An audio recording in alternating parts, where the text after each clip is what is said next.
అయ్యా కార్యపాఠంలో మీరున్నాయన ఆయన వాక్య పరిచయంలో మీరున్నాయన ఆయన స్తుతి ఆరాధనలో మీరున్నాయన ఆయన చెప్పబోయే సాక్ష్యంలో మీరున్నాయన ఆయన అయ్యా మెయిన్ మెసేజ్లో మీరున్నాయన ప్రభా నాయన తండ్రి మీకు వందనాలు ప్రభా వచ్చిన ప్రతి ఒక్కరిని దీవించి నీకు ఎవరైతే రావాలో ప్రతి ఒక్కరు మీ సన్నిధి తీసుకురండి నాయన మీరే సహాయం చేసి కృప చూపించి మీ కృపలో బలపరచుకొని వదనాన్ని ఇస్తాను పరిశుద్ధ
గతకాలం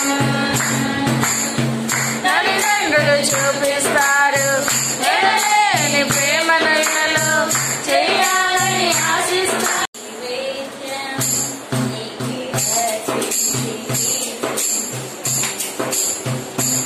అతి పరిశుద్ధుడా స్తుతి నైవేద్యము నీకే అర్పించి కీర్తింతుము నీవు నా పక్షమై నన్ను దీవించగా నీవు నా తోడువై నన్ను నడిపించగా నీవు నా పక్షమై నన్ను దీవించగా నీవు నా తోడువై నన్ను నడిపించగా జీవితులు నీ కోసమే ఆశ్రయమైన నా యేసయ్యా జీవితులు నీ కోసమే ఆశ్రయమైన నా యేసయ్యా అతి పరిశుద్ధుడా స్తుతి నైవేద్యము నీకే అర్పించి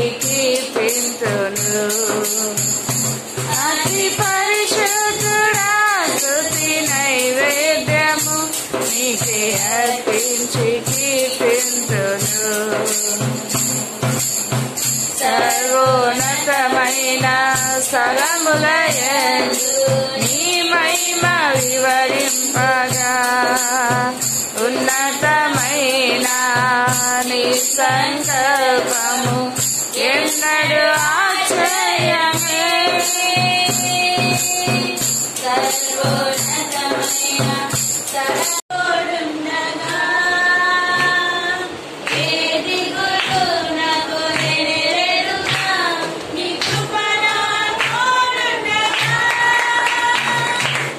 ఏ భయము నాకు లేనేలేదుగా నీవు తోడుండగా ఏది గురు నాకు లేనేలేదుగా నీ కృప నాకు తోడుండగా ఎంతలోతున పడిపోయినా పైకెత్తగల సర్వశక్తుడా పడిపోయినా ప్రతి పాత్రను చేయగల సర్వకుమారి ఎంతలోతున పడిపోయినా పైకెత్తగల సర్వశక్తుడా పడిపోయినా ప్రతి పాత్రను చేయగల సర్వకుమారి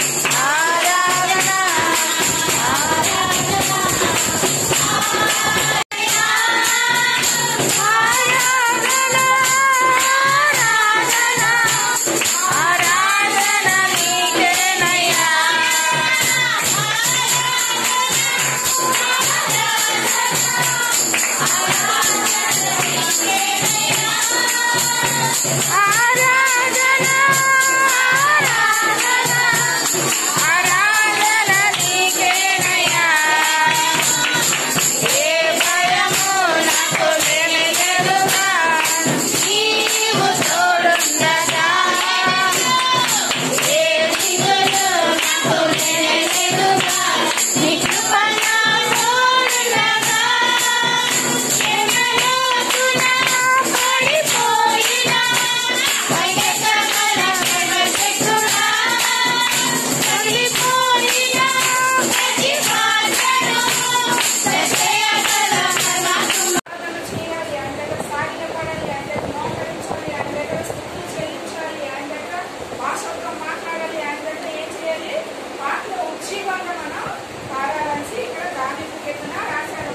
ప్రభావ మహత్యములను యెహోవాను ఆరాధించడం అలాగే యెహోవా నామమునకు చెందవలసిన ప్రభావమును ఆయనకు ఆరోపించాలి.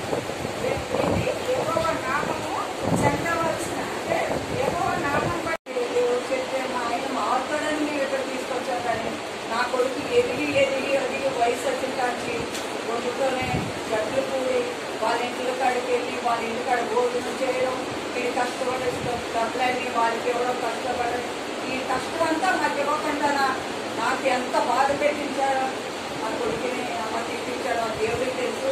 నేను ఎంత ఏడుసానో దేవుడికి తెలుసు. నా ఏడుపు ఆ దేవుడి పాదాలు కలిసాయి. వాళ్ళు కూడా సుఖపడరు, ఎందుకుంటే వాళ్ళు కూడా పిల్లల కన్నోలే కాదన్నారు. కానీ నా కొడుకు నా చెయ్యి వదలలేనాడు, ఈ రోజు చెయ్యి వదలడు. మన చర్చికి రానంటే నన్ను గసరాడు, నేను రాను వెళ్ళిపోవాలి సంతాన నాకు చాలా కోపం కొట్టేద్దాం అనిపించింది. కానీ నా అంటున్నాడు అని నన్నే తిరగబడి కొడతాడనేసి నేను అనుకున్నాడు. కష్టపడే కష్టం నాకు ఇవ్వకుండా పర్వాలేదు, కానీ వాడు చర్చికి రావాలని ఒక ఆశ. నేను ఎంత బాధపడుతున్నాను, ఏసయ్య నా పిల్లల్ని ఇక్కడ తీసుకొచ్చాను, నీ మీద ఆధారం ఇదండి అనేసి నేను ప్రార్థన చేస్తున్నాను. ప్రార్థన అలా ప్రార్థన ఎప్పుడంటే విశ్రాంతి దినమున గవి దాటి నదీ తీరమున ప్రార్థన జరుగుతుంది అనుకుని అక్కడికి వచ్చి కూర్చుని కూడి వచ్చిన స్త్రీలతో మాట్లాడుచుంటుంది. దేవునికి స్తోత్రం.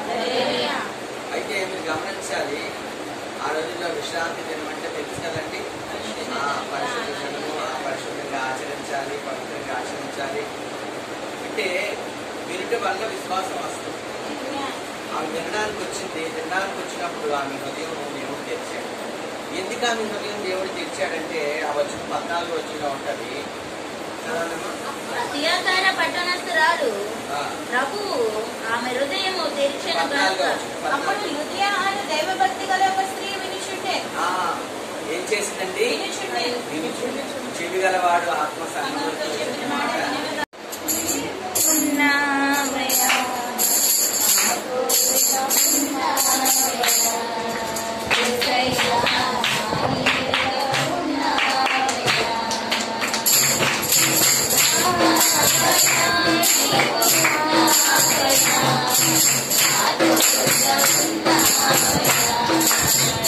I'm